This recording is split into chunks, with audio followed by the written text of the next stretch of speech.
half games of their first-round series, Toronto and Cleveland had scored the exact same number of points. It was going to come down to the second half. That is when Donovan Mitchell went to work, had 15 of his 22 in that second half. It was really like a decisive kind of flurry of punches in the very beginning of that third quarter that created the lead that they rode to the victory. Like in Detroit, Cleveland. Must be the playoffs. We get to spend some time with my friend Marc Spears, the Hall of Fame writer. And Mark, you've been spending quite a bit of time throughout this season with Donovan Mitchell. And I'm interested in what he shared with you after a disappointing Game 6 loss that came to fruition in this decisive Game 7.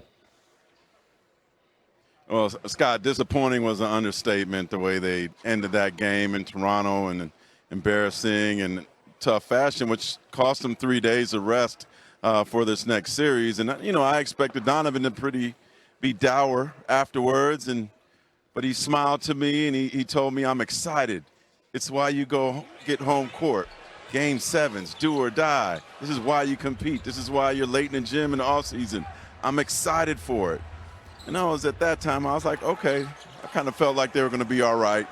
He dapped me up pregame, like just so unnervous. But when the game started, it certainly didn't look like that way for the Cavaliers. All of a sudden, his fiance, Coco Jones, walks in, and then he seemed more relaxed. I don't know if that had anything to do with it. But they seemed to pick it up in the second quarter to tie the game. And in the second half, you know, it was the Jared Allen show. It was an incredible display by Jared and the Cavaliers, and something that we haven't seen from them all series in terms about being excited, like Donovan said, and competing. And that was a Cavaliers team that we expected from the beginning of this series, and they finally showed up, you know, in a do-or-die situation, as Donovan said. You mentioned Jared Allen. We saw the imprint that Tobias Harris has on Detroit's victory.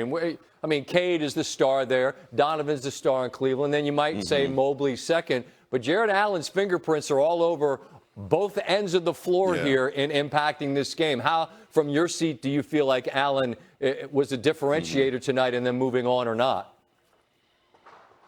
Well, Donovan Mitchell and James Harden still haven't really had signature games yet, right, in this playoff so far. And it was Jared Allen who sparked them. He averaged like 9 points and 6 rebounds in the series going into this game. But he did better than that in the third quarter with 14 points and 10 rebounds. He was the one getting the block shots. He was the one that was sparking the team to get 50-50 balls. And I think they were inspired by him as well, and his enthusiasm and his play. And I don't know if we count fast break points as a stats to an individual player, but he had fast break points as well. If you didn't know any better, you thought he might have been the best guy in the team. And that's certainly something they're going to need when they play the Pistons in a couple days. Actually, after the game, Donovan Mitchell talked to the crowd and told them to praise the Fro for the game he had. And he also implored the fans that this is a 2.5-hour drive from Detroit. Come up there and support them.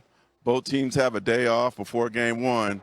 But I'm really excited about this series with Spider, the Fro, and the Cavaliers facing the Pistons. I know you have to go catch up with Donovan, so I'm going to let you go. But if I could squeeze in one quick one, just a quick thought, a sentence if you like, on Allen and Mobley against Duren, who's an all-star for Detroit. As a man that used to make his living down in the paint doing some heavy work yourself, I think this is a rare big-on-big matchup that's pretty compelling. I'm just interested in what you see there. Yeah. Well, you know, Detroit just got out of this, right, with Orlando in terms of size. I think against Toronto for Cleveland, you're talking about length and that's athleticism, and I think that really bothered them. But to me, I like this matchup in terms of the bigs on both sides. I don't know that anybody has an advantage. It's kind of a mano-a-mano heavyweight fight from the bigs. I actually think, in a weird way, Cleveland's probably looking forward to dealing with that more than dealing with those young, athletic guys with no pressure on them. The pressure now does turn to Detroit, and I'm excited about this. I think it's going to be an amazing series that brings back those old Central Division heavyweight matchups, right, that we got accustomed to growing up seeing, Scott.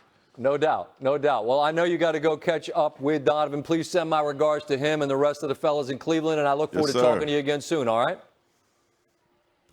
All right. Always a pleasure. Meet in the playoffs for the second time in the last 3. New York won their first-round matchup 2 years ago. It's their first meeting beyond the first round since '83, when legends Mo Malone and the Sixers swept another legend, Bernard King, and the Knicks in the conference semis. Out west, the Lakers take on the Thunder. That's a monumental task. OKC won the 4 regular season meetings by 29 a game, the largest differential in NBA history between teams that met eventually in a playoff series. According to ESPN's Shams Charania, Luka Doncic will miss at least the start of the series due to that strained hamstring he suffered in a blowout loss to OKC. Timberwolves and the Spurs meet in the playoffs for the 3rd time. Tim Duncan and the Spurs defeated Kevin Garnett and the Timberwolves in the first round in 2001 and in '99 after missing the last 2 games of the first round due to a knee injury. Anthony Edwards cleared for on-court activities. He will now be questionable for Game 1. As you take a deep breath and look back at what we saw in the first round, we saw multiple 3-1 comebacks. We saw an historic blowout. I'll admit this. All right, it was Thursday night. We were off. I was out to dinner. I looked at the Knicks score against Atlanta, and I thought that this can't possibly be a real thing. It was.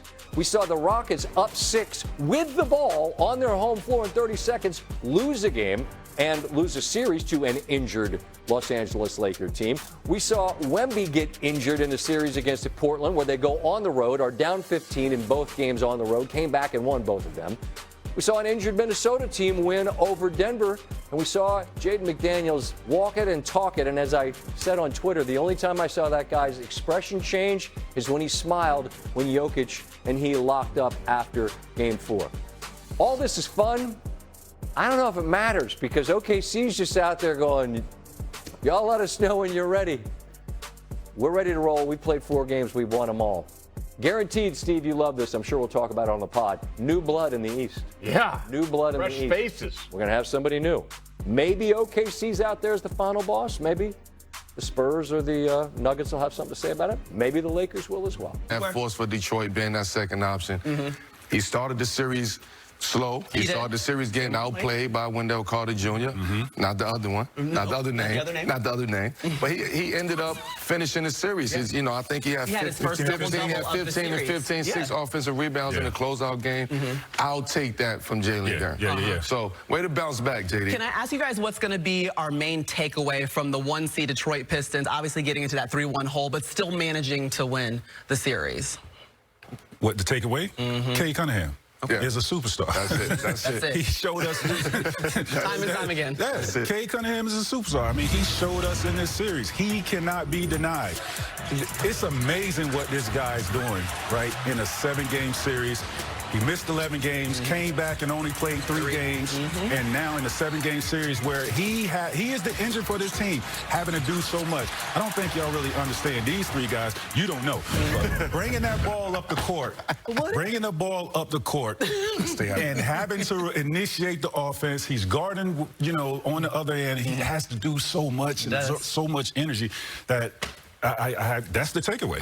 But never looks tired, gassed, exhausted, you know, and is always poised. One of my other takeaways is 3-point shooting, because we talked about, do they have enough shooting? They shot 48% in this game. And I think that's what's going to alleviate some of that pressure for Cade, is guys knocking down 3-point shots for him, opening those driving lanes for him, because, yes, there's times that he had to work extremely hard to get the big numbers that he had. But now if you have shooting, guys knocking down shots, Tobias Harris get put in 30. That's enough. Now he can get off the ball a little bit and allow other guys to do their thing. I do want to say this, though. Paolo Banchero was amazing today, right? And I think he wasn't as great in the second half, but overall, I thought him setting the tone for his team and how he played like a superstar to me today. I know that Game 6 was abysmal.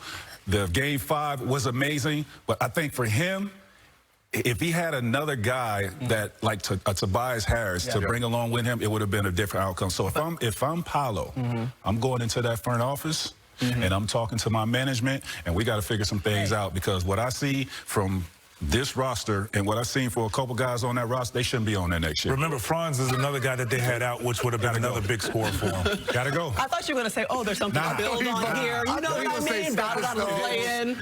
Gray got the 3-1. They have a lot of stepping stones. That is not what he said. Okay, so the Detroit Pistons, they are awaiting either the Cavaliers or the Raptors. Let's take a look